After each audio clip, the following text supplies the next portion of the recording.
and peace like a river attended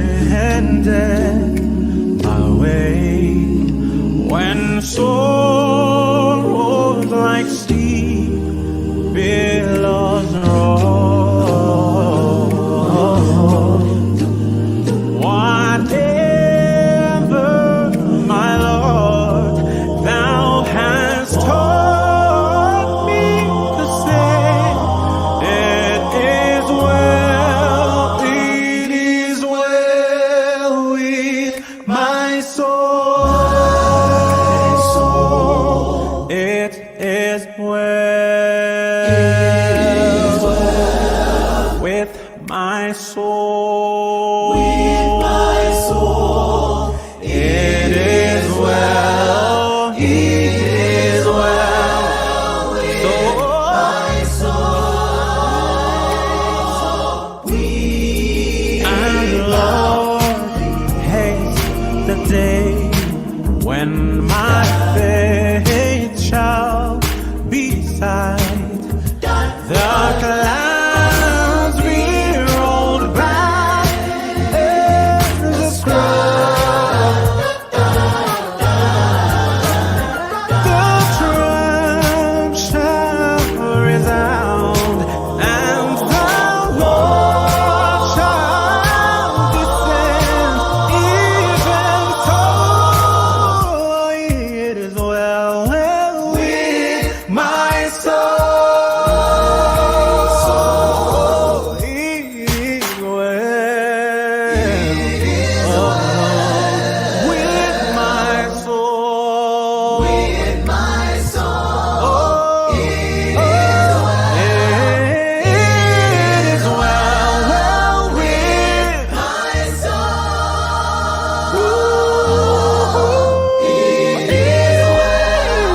with my soul. It is well with my soul.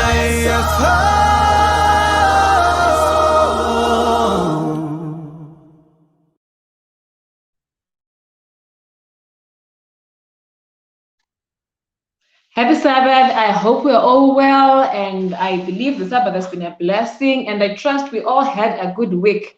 So I welcome you to episode 16 of the story of Unfulfilled Dreams, and I'm sure we've all been looking forward to it, and I'm sure the Lord will bless us through the testimony that we're going to be talking about today. So today we start for our introductory text. I want us to look at Mark chapter 1, verse 16 up to verse 18. Mark chapter 1, verse 16 to verse 18, it says, "And as he walked by the Sea of Galilee, he saw Simon and Andrew his brother casting a net into the sea, for they were fishermen. Then Jesus said to them, 'Follow me, and I will make you become fishers of men.'" Verse 18, "And immediately they left their nets and followed him." I like the account in Luke chapter 5. In Luke chapter 5, from verse 2, verse 2, okay, verse 3 says, "Then he got into one of the boats, which was Simon's, and asked him to put out a little from the land. And he sat down and taught the multitudes from the boat. When he had stopped speaking, he said to Simon, 'Launch out into the deep and let your nets for a catch.' But Simon answered and said to him, 'Master, we have toiled all night and caught nothing. Nevertheless, at your word, I will let down the net.'" So this is a story that is quite popular. We most probably all know it. This is a story about how Jesus called Peter. So as he meets Peter, all Peter knew was to catch fish and sell. That was all he knew. That was all he lived for. That was all his livelihood.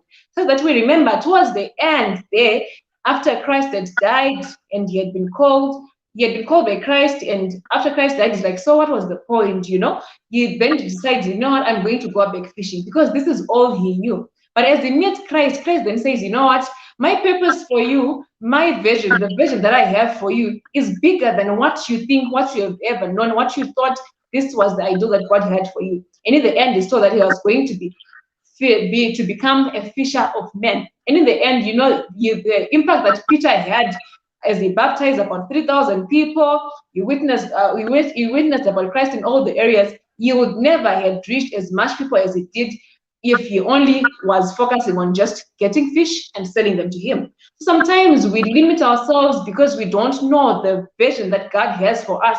And it only takes a little patience even to sometimes get lost in the past we think are the past that God has for us. But today we're going to be talking about God's vision of you. So as always, I'm excited. I'm excited about our guest today, and I'm always excited.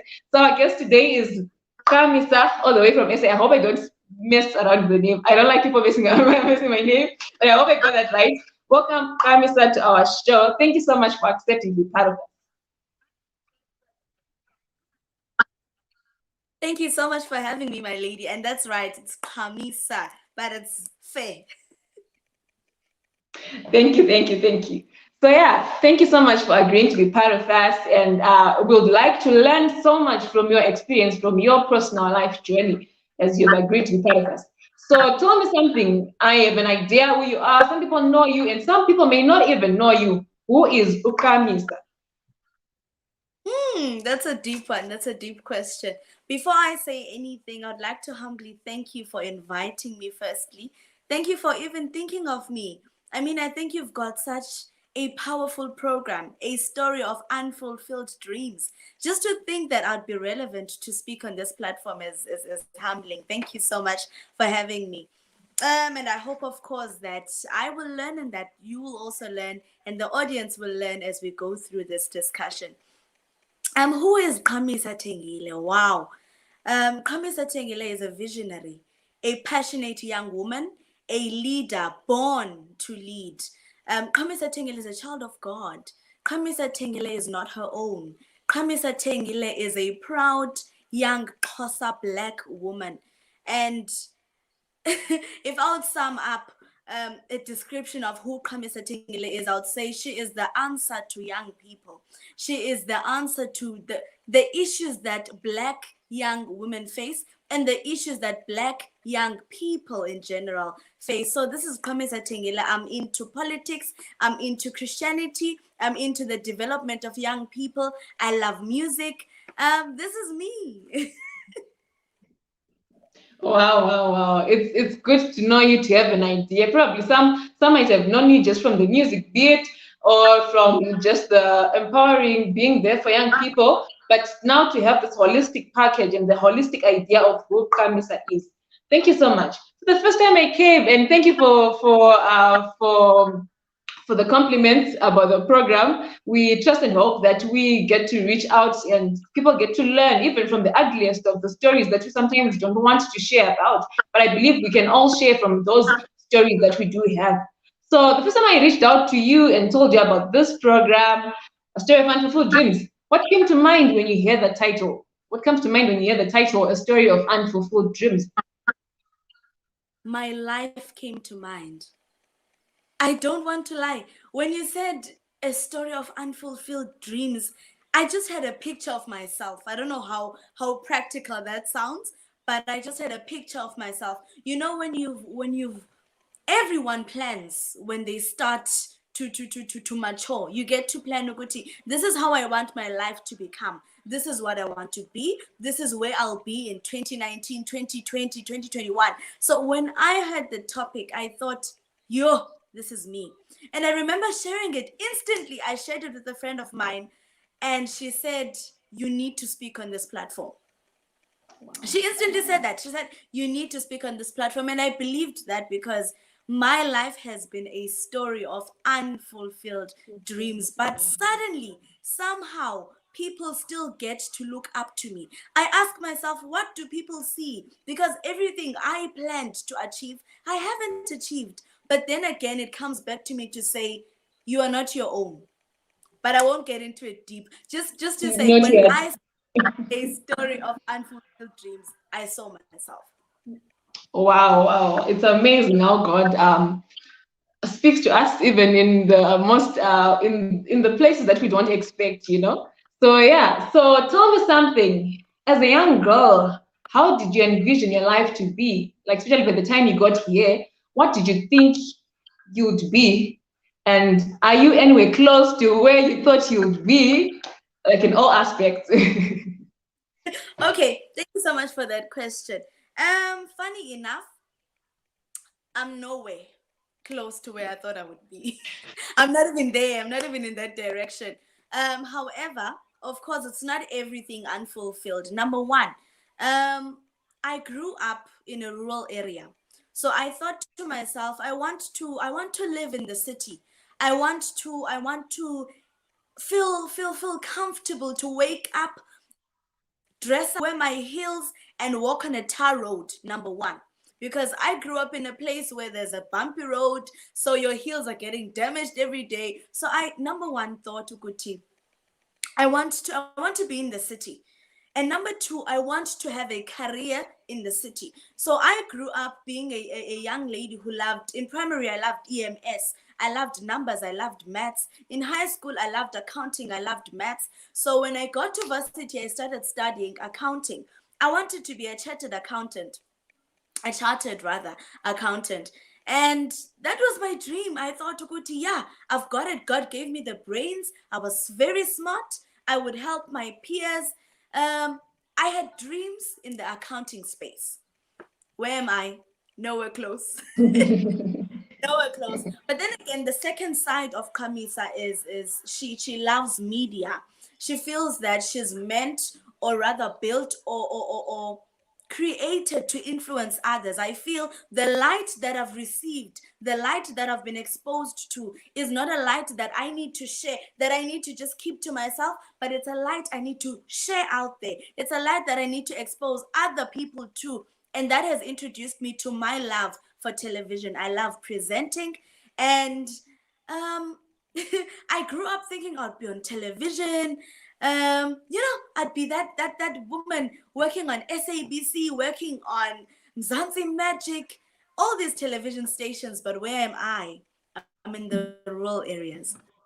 I've been exposed to the city life, and if you know South Africa, you'd know about Johannesburg. Johannesburg, we say it is the city of gold. I've been to the city of gold, but guess what? I'm back to the rural areas where I was born, and guess what? The rural areas, my hometown, is my city of gold. So just when I thought that my fulfillment, my success would be in the urban areas, my success would be in the city, wearing heels there, looking all fluffy and beautiful there, God said, I want you here. I want you in the rural areas. Your city of gold is not Johannesburg. It is Tengile, deep in the Eastern Cape, deep in the dust. You need to make sure that it's a better place than it is today. So my dreams were there. But where am I? Here. But guess what? Shining as well. Oh wow, that's amazing. That's beautiful. And I realize at times the picture that we have of ourselves, sometimes we don't sit down to think, Kuti, where will my greatest impact be? Probably I want to just be there in Johannesburg because I feel it would be cool for me to be there with my heels, like you say. Yet probably your impact will be right there in the raw areas. All those little girls who grow up seeing you are the ones who will be able to realize that they could be actually something better that I could achieve if Qhamisa standards. So yeah, let's zoom into the title of the day. The title of the day says the God's version of you. So this has me have a quick assumption that you had a version of yourself. You tried a lot of different paths, until you got to where you feel this is where God wants you to be. So kind of take us through this journey of finding the vision that God had for Qhamisa. Yeah.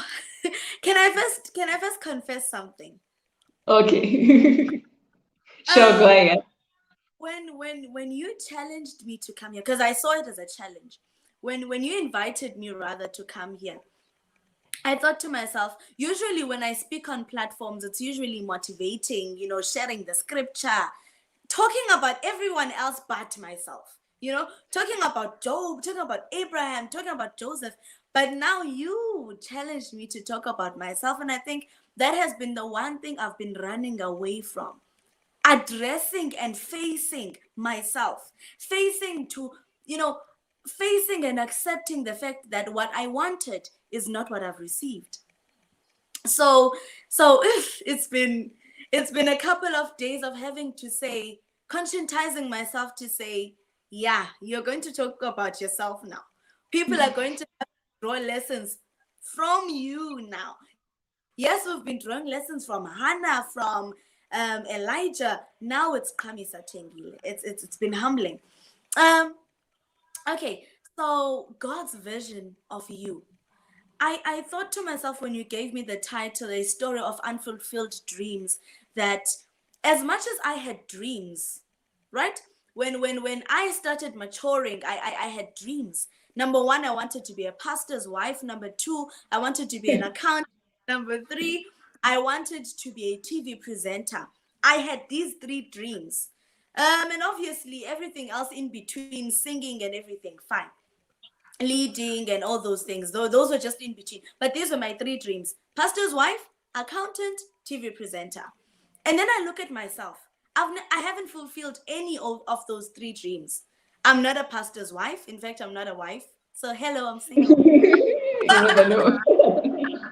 Right. So I'm not a pastor's wife. I'm not an accountant. I'm not a TV presenter. But then again, I thought to myself, so if all my dreams haven't fulfilled, then where am I? And then I thought to myself, I'm somehow fulfilled. I'm content of where I am. So I thought, okay, so Qhamisa, you had this version of yourself that you wanted to make a reality, that you wanted to work towards. But then suddenly you haven't achieved any of those things, but still you're successful. Successful in what sense? I feel God looked at me. God saw my prayers. I've always been a person who believes in talking to God. I believe in having realistic prayers. I believe in praying to God as a friend rather than a God, someone you can't reach, someone who's so above, someone who's so magnificent. I believe in making God a friend, making God a brother, a sibling, and a father. So when I talk to God realistically. I tell God, listen, God, I've got this crush. Listen, God, there's a pastor I think I can marry. Listen, God, I think this is the route we can take in making Qhamisa successful. God, Zanse Magic has got an opening for a presenter. Please take me there. So I had these dreams that I had, and I had a way that I wanted God to take in making me or ensuring that I reach that success that I labeled success. But then God said, as I understand it now, wait, I need to empower you, because in you, I've put so big a potential that in you, there's power to correct your own hunger and correct the community's hunger. So I thought and I prayed that I would be successful so that I own a big car, I own a big house. But God said, no, in you there is power so that you own a big car, you own a big house, and the community also owns their own cars and their own houses. When you shared with me, as we started, the opening quote, and you said you're looking at how God made the disciples fishers of men, I said, surely it's the Holy Spirit. Surely it's God himself, because I was at a point of being a fisher of fish, but God says, no, you qualify to be a fisher of men, equipping them so that they also become fishers of men. Maybe you're asking yourself, okay, if she isn't a pastor's wife, she isn't an accountant, and she isn't a TV presenter, then what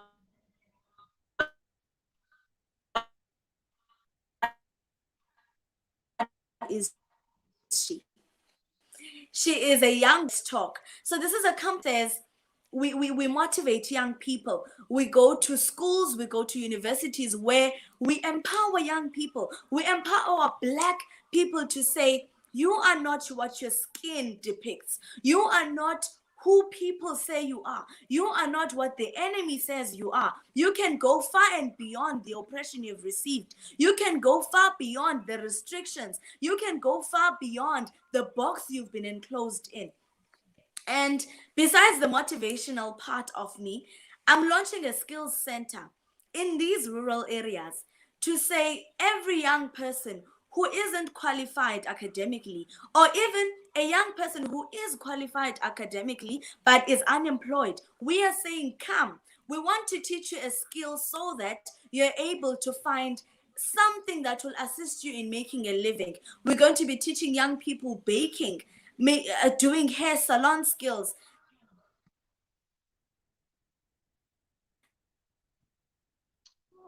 Sadly. Okay, I lost you a bit. I lost you a bit there.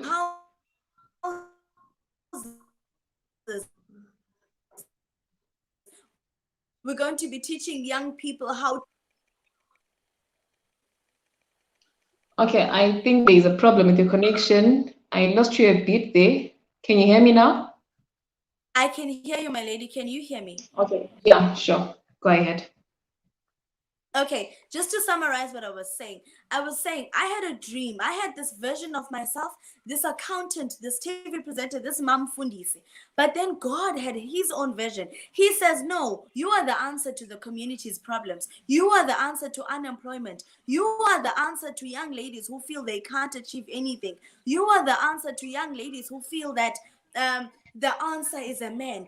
Young ladies who feel that they can't lead. Only men deserve to lead. And I'm not saying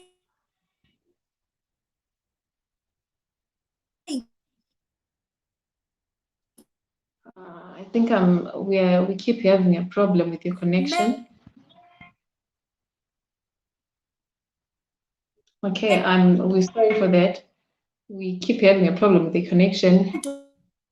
Hopefully it will be sorted just now.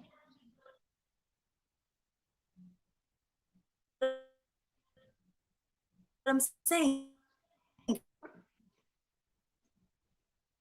Okay, so sorry for that. Hopefully she can log back and come back in. But yeah, here's the story of Qhamisa. If you know Qhamisa, Qhamisa is a young lady who's so much into praise. She's this positive hype. She's all up to empowering and encouraging the next person out there. So sometimes we tend to limit God to think the blessing of the Lord is limited to a place or to a space. Like she's saying, in her mind, she thought, I need to be in the city for me to then be great in courts, because that's what we all think. But somehow God speaks to her and you direct her in a way that she realized that no, the blessing of the Lord is not limited to a place or whatever space that she thinks that this is where I'm supposed to be. But it's about being where God wants you to be. And right there, sometimes you find our purpose in the most unexpected places, the places that we never thought or imagined we could find ourselves in. So per adventure, we get stuck in just fishing the fish, getting the fish. Yet God has a greater plan for us, the greater plan which is being the fishers of the men themselves. So yeah, sadly we are having the connection problems, but hopefully she'll be back to explain to us the rest of the rest of the story. So thank you so much. I hope you can hear me now.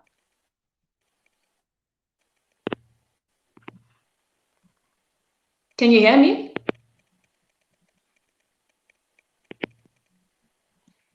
My lady, I can't hear you. I'm not sure if I'm connected to the audio. What should I do to do that?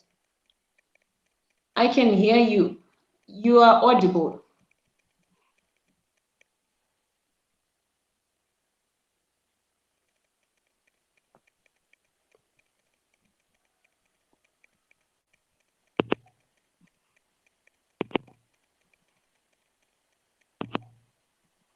Yes, I can hear you.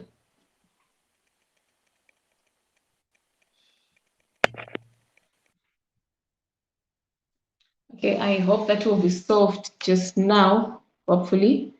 So yeah, like I was saying, sometimes there's a quote that I have here that comes from the book That I May Know Him, that says, whatever path God chooses for us, whatever way he ordains for our feet, that is the only path of safety. Sometimes we don't know. In our mind, we have our imagined path of ourselves. We have an imagined timeline that we think we have to be this, to be this, to be this. And we think the path of safety lies where we want to be. Yet God has a vision that is totally different from what he wants.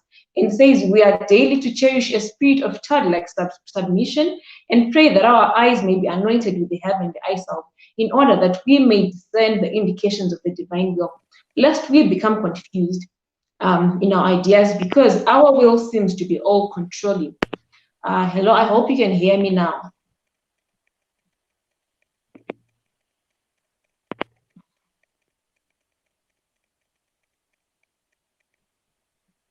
Can you hear me?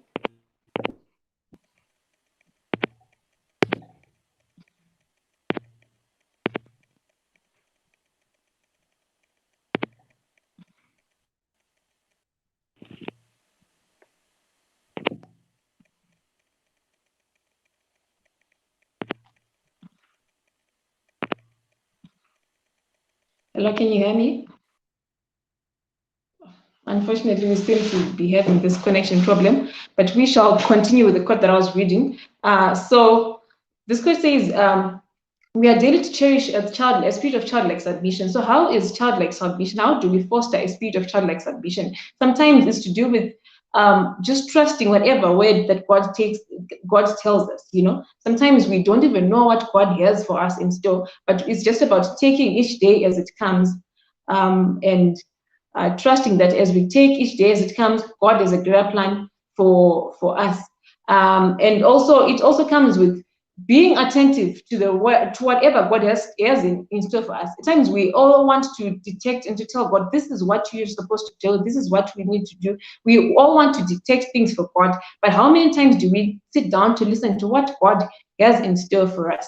So I hope we sit down and we listen to what God wants us to learn from Him. So as we continue with the quote that I was reading, it then says, with the eye of faith and with childlike submission, as obedient children, we must look to God to follow His guidance, and difficulties will clear away. The promise is, I will instruct thee and teach thee, and I will guide thee with mine eye.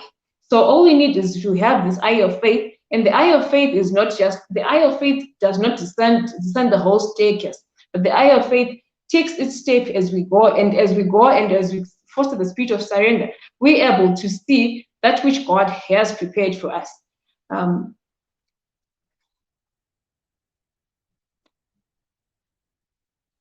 That which God has prepared for us. And sometimes we get to realize it in the most uncertain places that we don't expect. Like she was talking about how she found herself even there deep down in the rural areas. And that's how amazing sometimes God's purpose can be when we think we can't find ourselves. So yeah, thank you very much. I hope and trust that now we can hear each other again. Welcome back, Qhamisa. Thank you so much. The devil is a liar. We are back. Yes, thank God we are back. So yeah, you can take it from where you were. You're talking about empowering communities, empowering the girl child in your community where you are. Okay, fine. So I was still saying, what am I doing now? So God took me from that point of my dreams. That mamfundisi, that accountant, that TV presenter, into a solution to the community, an answer to unemployment, an empowering young woman to other young girls, to young people. When I see how young people look at me, I get humbled, because at some point I'm thinking, I don't deserve this. But then again, the God who has created me probably says, this is what I wanted you. This is what I wanted you to become. This is the Qhamisa I was creating. When you were so busy crying, God, how can you open a door and close it? How can you give me so much hope that suddenly things are working out, and then boom, things just disappear? God said, I wanted to create this type of a person. You were so focused in making your life a success, but I knew as God that in making your life a success, I would be making thousands of other lives a success through your life being a success. So this is me. Yeah, God's version of Qhamisa Tengile. Okay, thank you so much. So I want you, sorry, unfortunately because of the connection, I think we then didn't get to say the whole story. So I want you to take us through the point where you realize that the point where you realize that this dream of becoming an accountant is not working out. How did you then find yourself from that place where you hoped things were going to go this way until you then found yourself empowering the community? I think we'll want to learn more from that in more detail. Yeah. All right. Thank you so much. Let me be quick because this signal, I'm in the rural areas, so it shows. All right. So I was in Durban, KwaZulu Natal, South Africa, right? And I was studying accounting. Everything was okay, everything was well. And then suddenly at some point, funding became an issue. Okay, everyone has that issue. So soon after that, COVID-19 struck and we all went home. And just after that, as I was at home thinking, okay, how do I go on now? You know, funding is an issue. I'm almost done with my course. And of course, I would always have that feeling that I love accounting, but I just don't see myself in an office all day. You know, I don't see myself working 8 to 5. Fine, but I continued anyway because I'm a person who believes that if you start something, finish it. Fine. So I had all these hindrances. Finances became a problem. Number two, COVID-19 became a problem. We went home. We stayed in lockdown for a couple of months. And while we were in lockdown, I said I had a second dream. That was to be a TV presenter. So a show advertised that they needed a TV presenter. Number one, it needed to be a young woman, it needed to be a black young woman, and it needed to be someone in Johannesburg. I wasn't in Johannesburg. So I thought, okay, let me give it a try. Let me apply. So I applied and I sent a video of myself presenting, and they said, "Oh, we love you. Come, we want to audition you." Okay, I went, took a bus to Johannesburg, auditioned, and cut the long story short, I won. I was now going to become a TV presenter. And I thought to myself, oh wow, so this is happening. Soon after that, I had to relocate to Johannesburg because now I had to be there for the shoot. Remember, they wanted to hire someone who is in Johannesburg, so I had to relocate. Fine. So as I was going through all that, relocated, stayed in Johannesburg, and I was thinking to myself, this is it. Things are finally going to work out. I'm finally going to earn a living. I'm finally going to be able to finance that which was a problem, my studies, you know? So everything was suddenly going to work out, and guess what? Boom, everything fell. Everything collapsed. I didn't know what happened. I suddenly couldn't go month to month. What I went to do couldn't continue, not because it was a scam, but because finances on their side, preparation on their side was not possible. There was COVID-19, that meant shoots could not happen. I was already in a foreign land. I had to worry about my next plate. I had For the first time in my life, I went nights on end without food. I would sleep not knowing what I'm going to eat in the morning. I would wake up in the morning and not know what I'm going to eat for lunch, for supper. There was no hope. You know, when you know Uguti, there's no bread, but at least tomorrow you'll receive money. I didn't even have that assurance. There was no hope at all.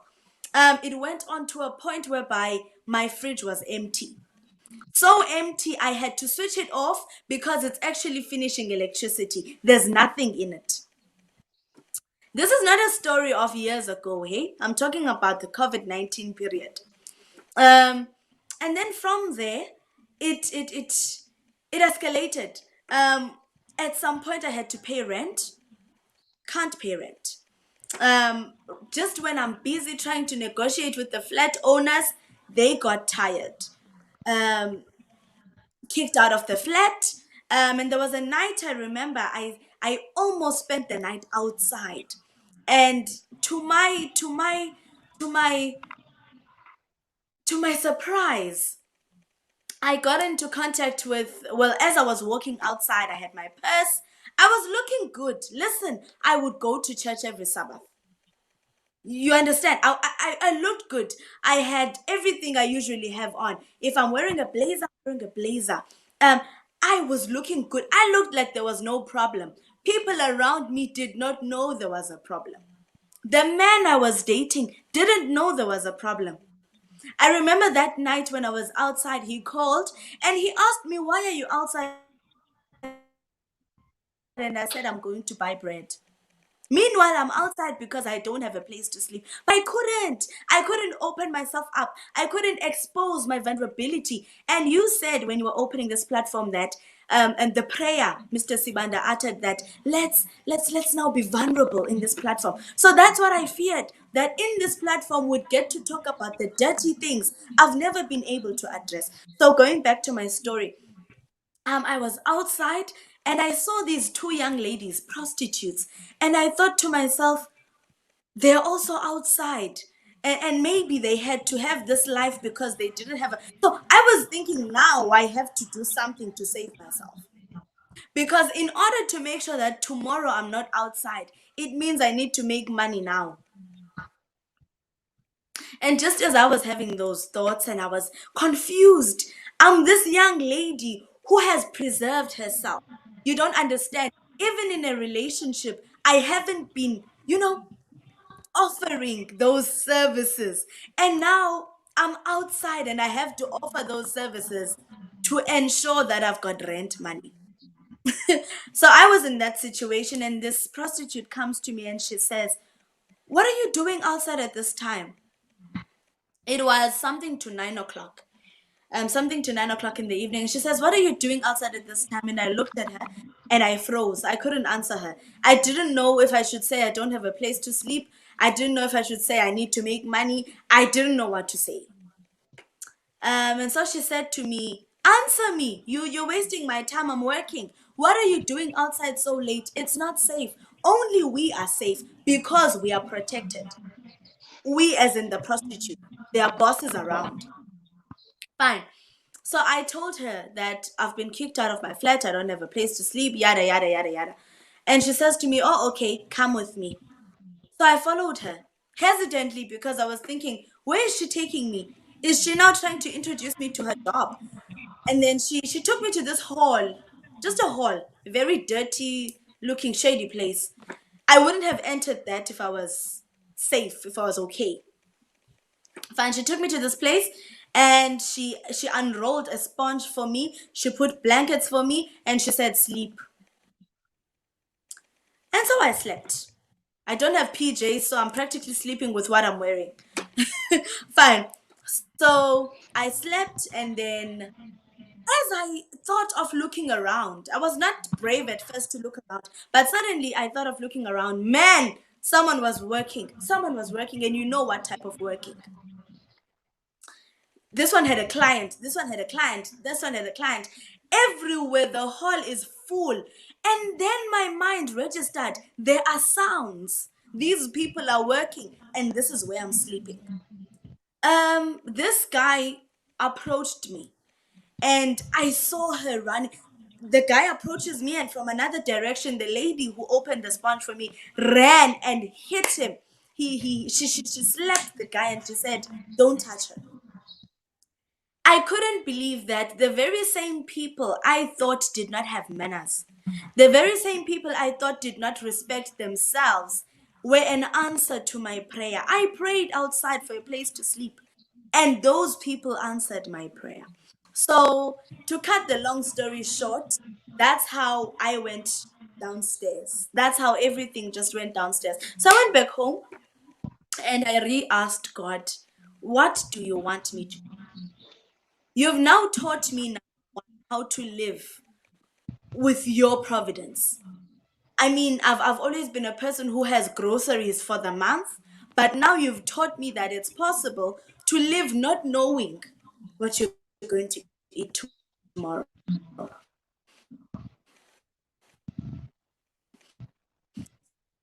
So,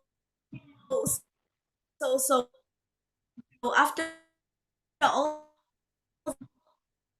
that happened, the company said about the motivations, motivating myself and motivating others. Soon after that, I saw that young people in this area, remember, now I'm back in the rural areas. So young people in this area are what we call amapara. It's What are those? people that live on, people that don't have anything to eat, don't have jobs, people that go around robbing. A lot of young people were doing that. And I thought, Qhamisa, you can do something to solve this. So I decided to start a skills center. And that's where we are now. So from a person who had high dreams to a person who did not achieve those dreams, but still is successful in her own way. So that's my road from my dreams to where I am. And I'm not saying that the dreams that I had will never become a success, but I'm saying God had his own way. Probably one day I'm still going to become a chartered accountant. Probably one day I'm still going to be a TV presenter. But God had his own road for me. When I thought I was going to have this route, he thought, no, this route is better. But I believe that at the end, I'm going to say these words just like David. I was young and now I'm old, yet I've never seen the righteous forsaken, nor their descendants begging for. Wow, that's so inspiring. And I'm trying to think, like, at times we don't imagine it. And we, like you're saying, we a lot of times find ourselves in the spaces where we don't want anyone to have an idea what is going on in our lives. We just can't stand up and confront the real version of ourselves. We just don't want anyone to know. And as we find ourselves, and here you are, you're finding help even from the people that we don't even want to know. But at times, those are the very same people who are actually helping you, the place to sleep, protecting you, and stuff like that. So sometimes God may have us go through some of this past that we wonder, I thought I was there, and then you realize, no, I'm not yet there. It's still, it's just crazy. So from this experience that you just related to us, what lessons have you garnered from the experience that you think would benefit someone else? What lessons have you learned? I've learned, if you know the book, 1 Corinthians 12, verse 10, it says, I have learned to take pleasure in pains, in sicknesses, in death, in infirmities, for Christ's sake. Because when I am weak, he is strong. His strength is made perfect in my weakness. So I have learned that being vulnerable is not a sign of weakness. Being in need is not a sign of a God, but it's a sign that you're human and God is still having you under construction. So what I have learned is that when you're weak, it is an opportunity to open up to God. I've learned that success is not having a certain title, but success is having God present in your life. I have learned that to be content is not the absence of pain. It is not the absence of the storm. We praise a God who can say, shh, storm, keep quiet.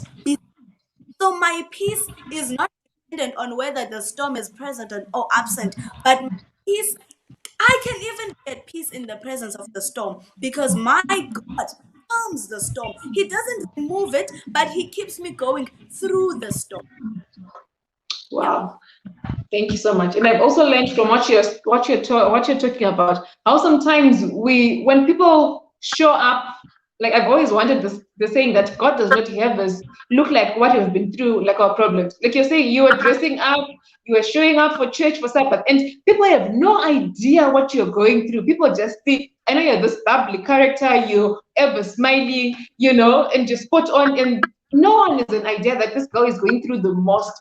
And it's amazing how God sometimes he really does have our back. So I've learned that at times it's important to even check on our fellow church members, our fellow friends. You never know what they're trying to hide in those different moments. And it's easy to be selfish, especially during this COVID-19 period, just thinking, I only need to survive, and you don't know what the other person is going through. It was going to be easy, and like there you were, the viable solution that looked like was joining the prostitution, because you had no idea what you're going to eat, where you're going to sleep. But still, amidst all this, God still has a place to provide. God still has a plan to provide and to still birth something awesome out of you, even when you think, oh, these doors have been closed, the accounting bit has been closed, the TV presenting has been closed, and you're thinking, so where am I going to start? But still, God was able to still bring out something good from within you. So now, after all this that you went through, what kept you sane? What kept you grounded amidst all this? I know you love singing. Is it singing? What has actually kept you grounded and sane amidst all this? Wow, hey, what kept me grounded? I believe I still believed, and I still told myself that you're a child of God. And I believe that I'm created in the image of God. Who is God? The creator of the universe. God. The the father of all nations. That's those who have, he is their creator. And he is my creator. So even at my point of need, I understood my identity. And that kept me going. I understood that, hey man, you might need, but the provider, the creator is your. Therefore, no matter how weak you are now, his strength will be made perfect in your weakness. So that's all, honestly. And obviously, how did I remind myself of who I am? I was surrounded by people. Remember, I went to church. So every Sabbath, I would make sure I draw a lesson. Even if it means I'm not sure whether I'll be opened for the night at the flat or not. I made sure that the hours I spent contribute towards me feeding my soul. The people who know me will, I'm very stubborn, especially when it comes to song service. I want the song service to be hyped up. I want it real. I want it forced. I want the song service to be it. I want it to speak to me, the African woman, right? And in that space, they didn't know that it was not just about having fun, but it was about empowerment. That's what I wanted, empowerment, because I know that at least I've got something to. So I want to say to everyone and anyone who is going through a certain storm, feed your soul with something. If you're empty inside, you're going to wander away. You're going to be pushed around by the wind. But if you've got substance in, if you've got something feeding yourself with, come what may, you're going to stand.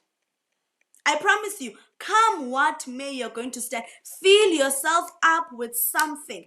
I usually say, whether you believe in God or you believe in whatever you believe in, fill yourself up with what you believe in. I say believe in God because I've seen him in my life. But if what you believe in works for you, then empower yourself with that, because the storms you're going to face in life need you to be motivated. They need you to be full. They need you to be full with something.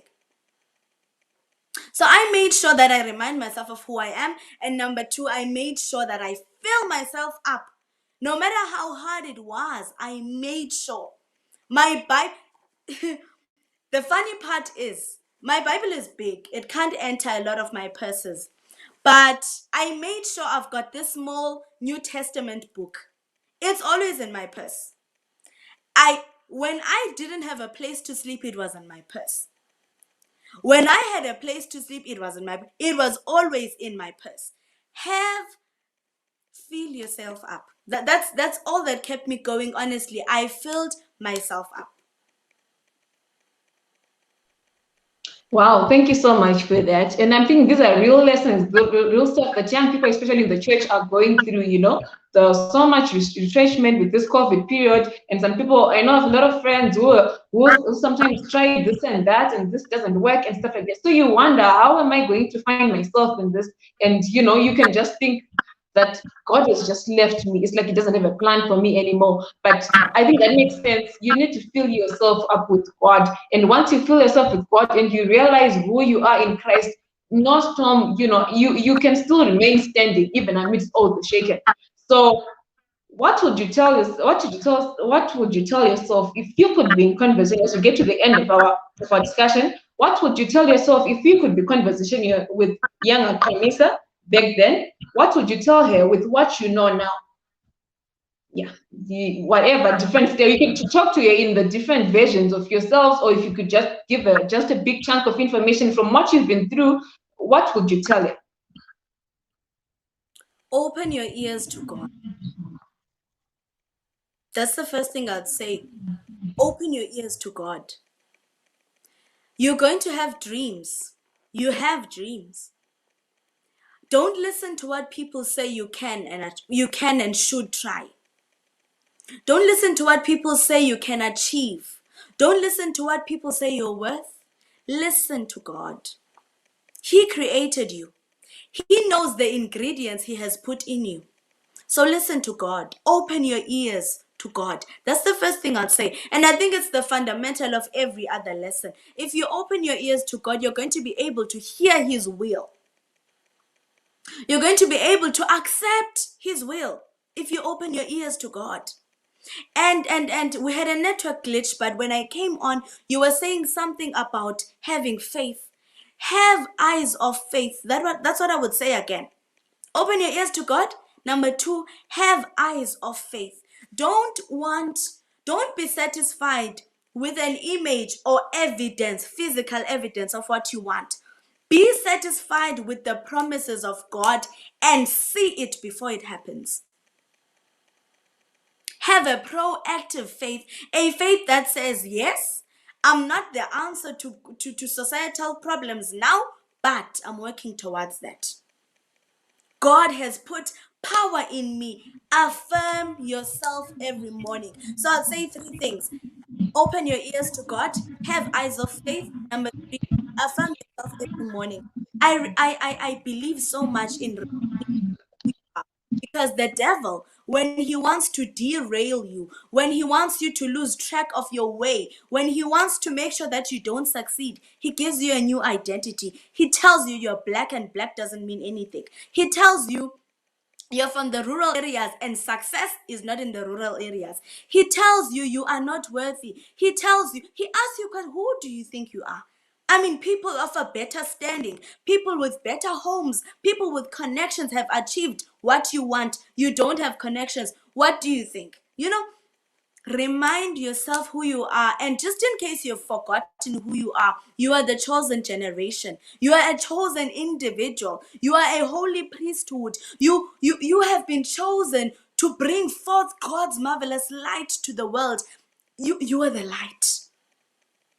And you need to, I would tell her to remind herself every morning that she is important. She's created in the image of a winner, in the image of a conqueror, in the image of a creator. She can do everything she puts her mind to. Wow, thank you so much. Those are some strong bullets there for young Qhamisa. I hope she can listen. And I'm sure the young girls out there will listen. We have been listening in our audience. Unfortunately, today I was not reading much of the comments. But yeah, there's so many people who have been learning from your personal experience that yes, at times we think we have it all figured out, but then you realize that no, God's vision is actually way different from what you imagine from yourself. And it may not happen now, but still you have to be open, like you said, to open to the voice of God, open to His will, and to give Him the space to speak. So thank you so much, Qhamisa, for allowing yourself to be vulnerable and sharing some bits of yourself that you were not even strong enough to share with the people who are even close to you. But somehow God has given you the space to be able to share with us so that we may be able to learn that it's real. The struggle is real out there. We go through all this time. We go through all these different types of struggles we do. But the good thing is that God does not make us look like what we've been through. And God really does have our back. And as we go through and as we continue our life, as we keep learning, I'm sure you like you're saying, He gives us opportunities to see His presence and to feel it and to realize that He still does have a plan for us, even though at times we feel like our plans have been derailed or stuff is not going on the way that we want. So now we're getting to the close of our program, the close of our show. I keep losing you there. I wanted you to tell us your parting words. What would be your parting words to the audience as we get to the close of the show? Thank you so much. I hope my story, first of all, before I share my parting words, I hope my life has been an inspiration to you, because it's so much. One of the things that kept me going was listening to other people that have been through storms. Because when you listen to someone else, you get to see that your storm, it's not like you're the only one in the dark. You're not the only one in the mud. We all face our different types of mud. Learn to listen to people. Give an ear to someone, and giving an ear will not only empower them, it will not only free them of their burden, but it will also empower me. So I hope my story has been a bit of motivation. As I leave, I would like to read this verse, Matthew 5, verse 13 to 16. You are the salt of the earth. But if the salt loses its saltiness, how can it be made salty again? It is no longer good for anything except to be thrown out and trampled underfoot. The writer here seems to understand who we are, but still at the same time, the writer has lost motivation. So it says, you're the salt, but for some reason, because of the storms you've faced in life, you've lost your saltiness. So, Ahmed, let's just throw you out. But then again, it seems like the God of mercy knocked on the writer's door to say, listen, you're talking to my children. Don't you dare throw them out. They are my salt and I will correct them. And the writer now continues, changes an attitude and says, you are the light of the world. A town built on a hill cannot be hidden. Neither do people light a lamp and put it under a bowl. Instead, they put it on its stand and it gives light to everyone in the house. In the same way, let your light shine before men so that they may see your good deeds and glorify your Father in heaven. At first, the writer says, you have lost your saltiness. You're of no good. You can't preserve the earth. You can't bring taste to the earth because we know that salt preserves and gives taste. Now, if you can't do that, we should throw you away. But suddenly the writer says, no. Actually, you are the light. You are meant to be put on the hill. You are meant to give light. We can't put you under a bubble. We should put you on a hill to make sure that everyone is lightened. And I want to say to everyone who is watching, and I'm saying this also to myself and to you, my lady, you are the light. When you are in pain, you are the light. When you are happy, you are the light. When things are going your way, you're still the light. When things are not going your way, you are still the light. Just when you think that you're giving up, remember you are the light. When the devil says you're not worthy, remember you are the light. When you feel like you're worthy, you are the light. So you are the light regardless of what happens in your life. You are still the light. And the life has a position where it becomes maintained and corrected, and the light has a place to shine. What am I saying? If you are a child of God, you are going to receive points or times whereby you have to cry, times whereby you'll be in need. Know where to cry. No, we cry to God. We bring our problems to God, but outside we smile. We don't look like our problems. When you are the light, you are maintained in the factory. You are corrected in the factory. Whatever factory fault happens to the light, it's not corrected in public. It's taken and corrected in the factory. It comes back and it shines. So in public, we shine. In the factory, we are corrected. Our factory is prayer. Our factory is the presence of God. In public, people must see a smile. In public, people must think things are going well. Why? Because people will be drawn to our God through what they see in us. And if they see your pain, they won't come to God. So you are the light of the world, and you are the light of your life. You are the light of your family. As much as you may have an influence outside, let our family also say, I thank God for Qhamisa. I thank God for Ursula. Let our families be happy and let the community be happy. God bless you all. Wow, thank you so much for that. And yes, we are the light, even when we're in pain, we are the light, even when we want to hide, we want no one to know what we're going through, we are the light. And thank you so much. You were actually speaking to me, and I'm sure you've spoken to a lot of people out there on this audience. Thank you so much, Qhamisa, for coming here and being vulnerable with this story. And I'm sure we have learned so much from you. And may God continue to bless you as you continue to live for Him, to do the stuff that He has in store for you. May blessings follow you. So as we get to the close of our program, I'm going to read the quote I was reading. I'm just going to go through it again, and we get to the close.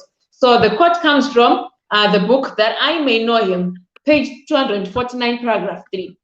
It says, whatever path God chooses for us, whatever way He ordains for our feet, that is the only path of safety.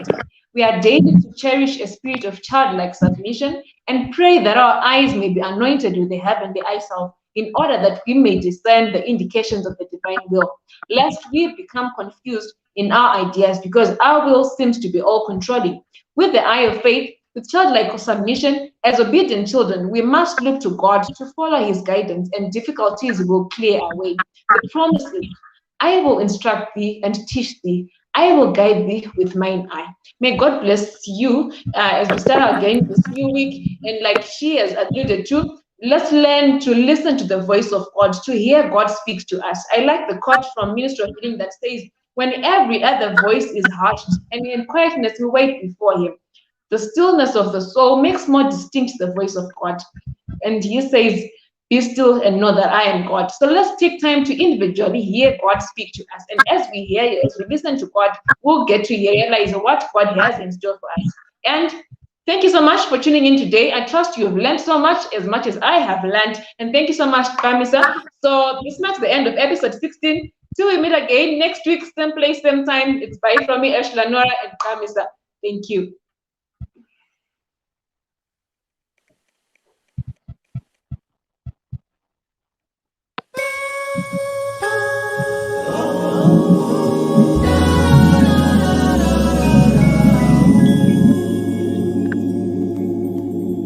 When peace like a river attended my way, when sorrows like sea billows roll,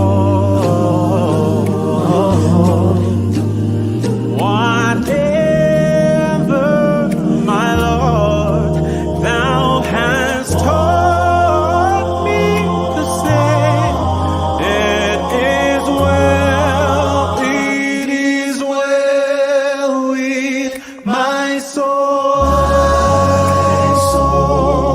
It is well with my soul.